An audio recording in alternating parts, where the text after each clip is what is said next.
A son whose mum died in Crete fears the case may be closed after the Greek justice system said there was no new evidence. 53-year-old Jean Hanlon's body was recovered from the Sea of Heraklion days after she disappeared in 2009.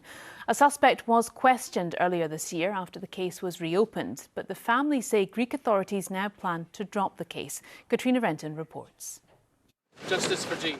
Jean Hanlon's family has been campaigning for more than 16 years to get to the truth of her death. Jean, originally from Dumfries, was 53 when she died. She'd moved to the Greek island of Crete and made it her home. She was just the life and soul of the party and just had so much zest for life. Didn't ask for a lot, and she certainly didn't deserve the exit out of life that she got.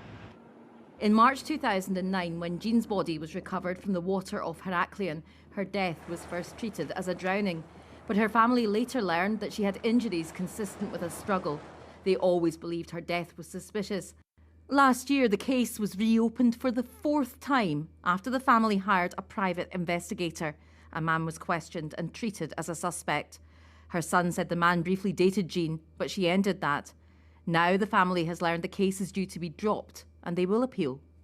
Obviously, we're absolutely heartbroken and devastated, shocked by this news, because when we filed the initial report from the private investigator, the lawyer and both the investigator were extremely positive, so we felt that this time we had it.